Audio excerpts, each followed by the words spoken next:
this song playing right now. And Ben's bandana. So inspiring.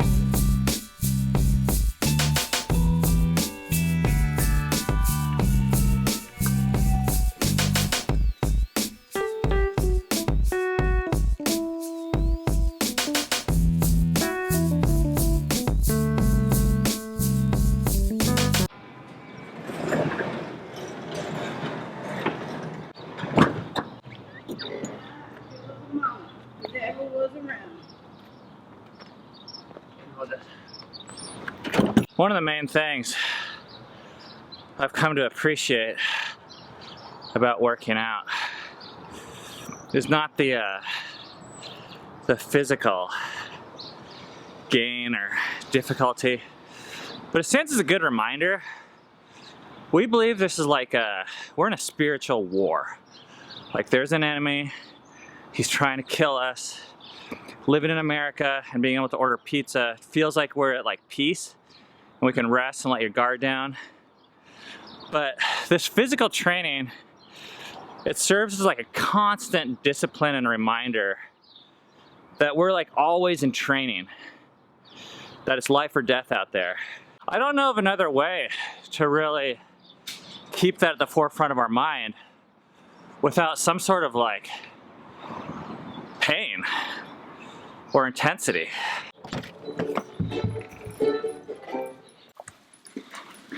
Stand up.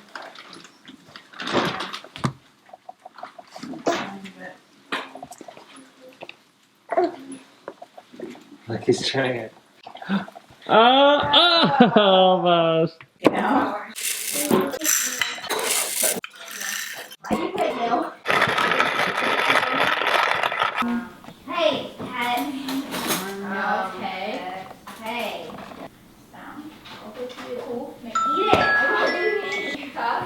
Eat it. You're looking. I hate to have to do this, but before I get into it, I have to address a couple comments from our April Fool's video on Friday. Home birth, homeschool, homestead, and Heather Q, you guys are out of line. You said Keurigs and vasectomies. I don't think I would have fallen for it. Okay, first of all, if I did an April Fool's video, I wouldn't have called it April Fool's video, and I would have slipped it in there so subtly and called it something like big announcement or sorry or we are wrong, and I would have said it like really gently. I don't think you would have known. This is the exciting news around here. Take a look around. Let me show you what is different. Look at that. Over the weekend, we did kind of like a huge remodel type thing, the editing studio, which was 3 flights of stairs up there, got moved down here, which meant that this table, which is historically called the rat table because at one point it had rats under it, was here. A kitchen that we recently got for the kids, given to us, is here.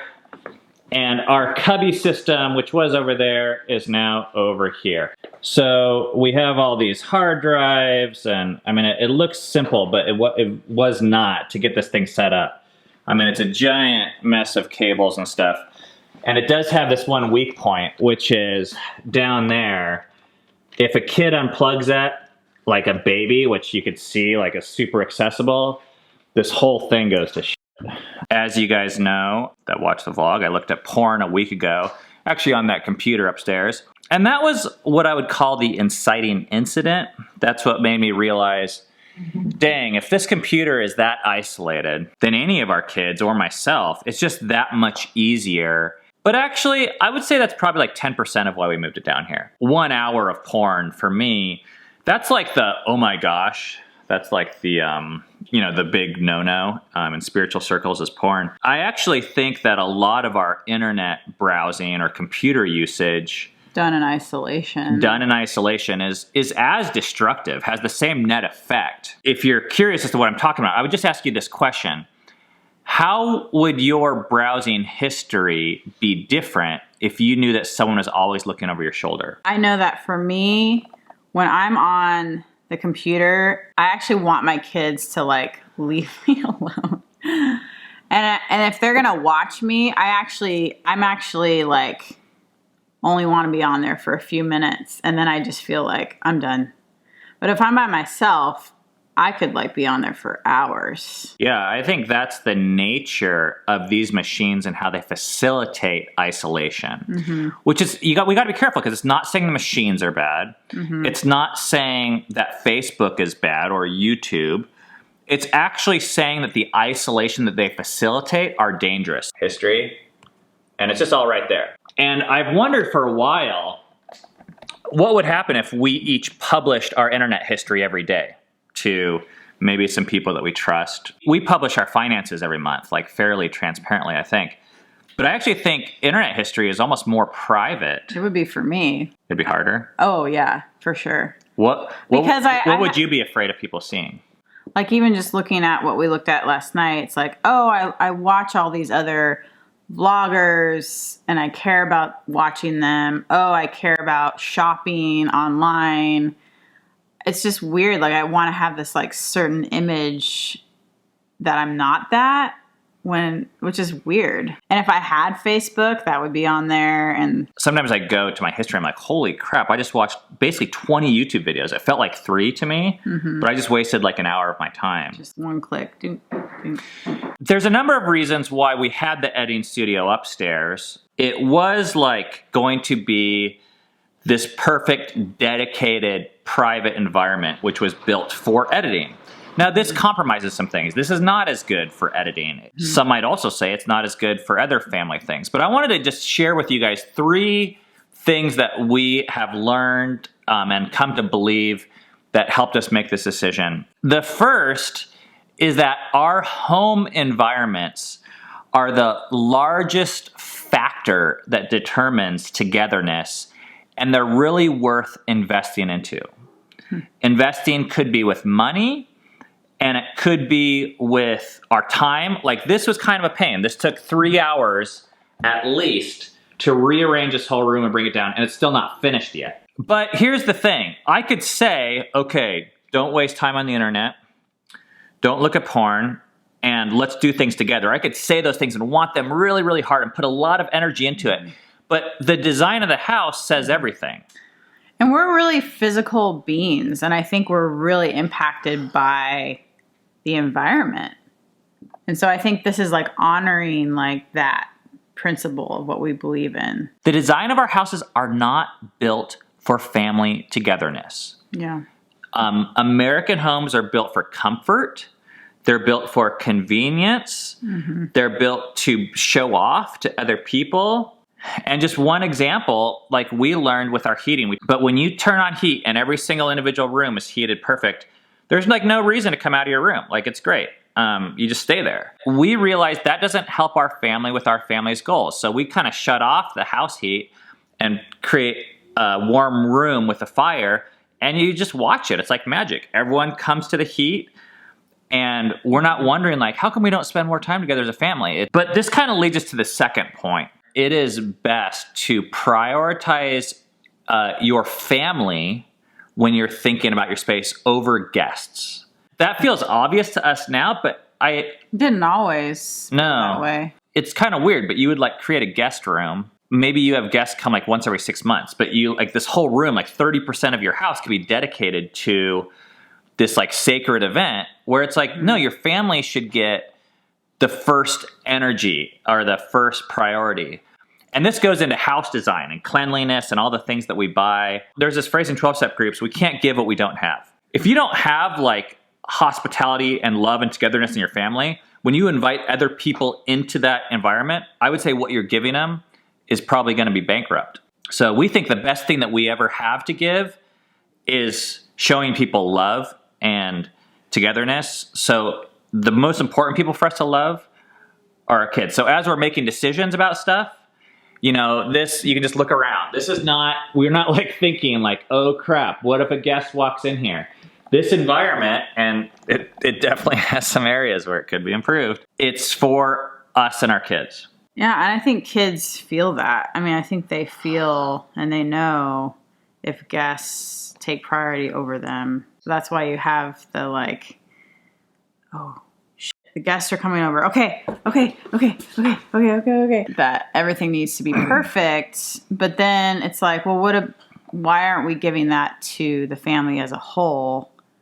Why is it just being given to the guests? And this is a tricky one, I think, because you can't just look at the amount of time spent. Because I'm going to say, well, I change diapers all the time. I care about my kids more. But it's actually what rules your decisions in terms of priority. Yeah. Sometimes we're actually living our life more for guests. We care more about their approval and what outsiders think than giving our hearts to our kids. The final thing is prioritize togetherness. Okay, it's like the name of our channel, but this is not just branding. This is like the most succinct message that we believe. There's a lot of things that came into my mind as I was changing this space or when I had the previous space. And it's important to acknowledge that there's sacrifices we're making to do this. One of which is we're going to have less privacy. There is an amazing gym 2 blocks down, in fact, that I have a membership to. It's clean. This thing is so amazing. It actually has heating and air conditioning, unlike the shitty-ass garage that we work out in that's 2 doors down that way.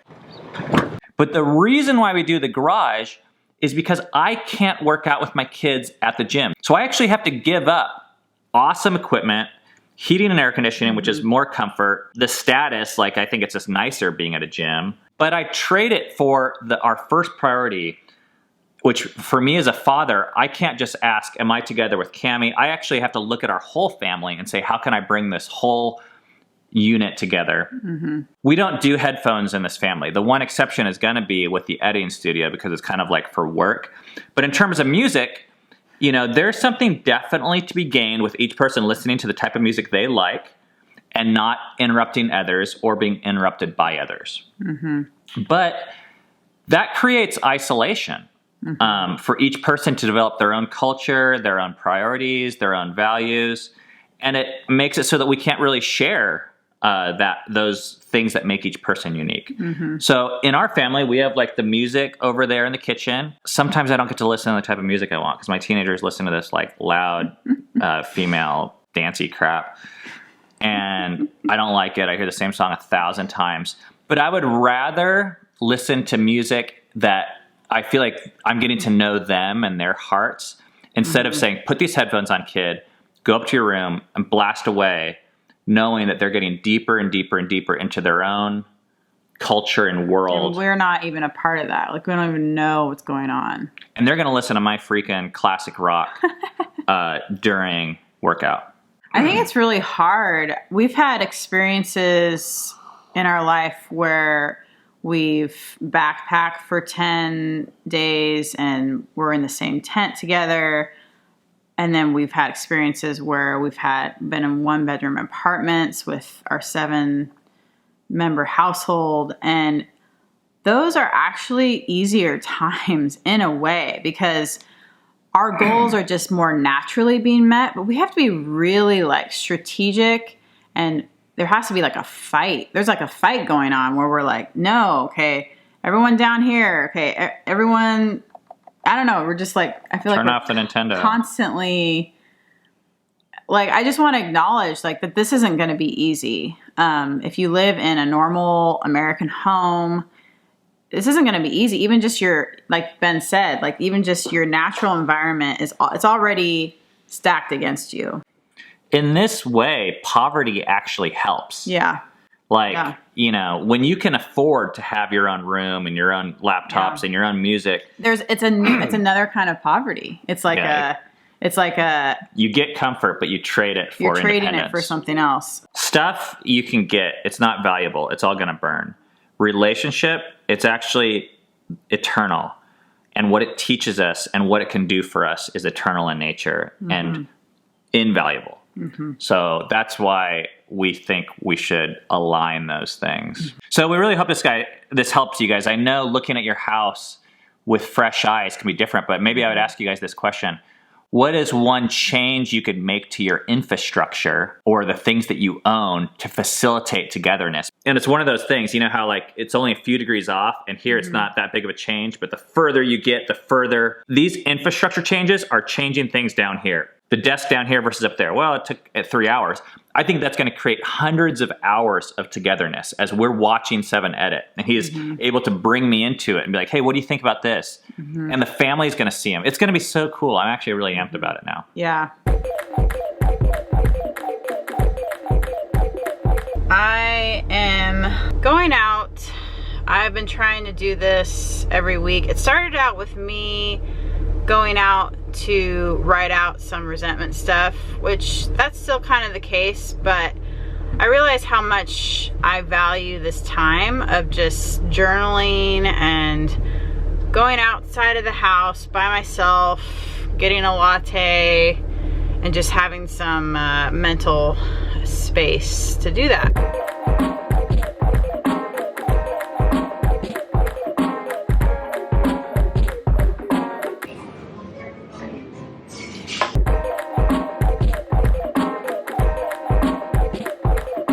That was some nice away time.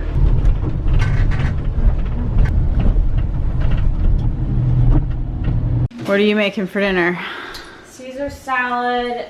I was gonna do homemade croutons, but Eden talked me out of it because she wanted plain bread, so I'm just gonna do that. Very yummy yum. Today is an important day around here because it's the Reds' first baseball game of the season.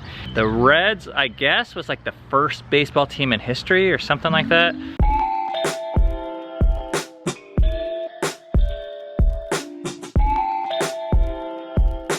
So beautiful out here. It was like pouring rain like 30 minutes ago.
Dog, listen to me.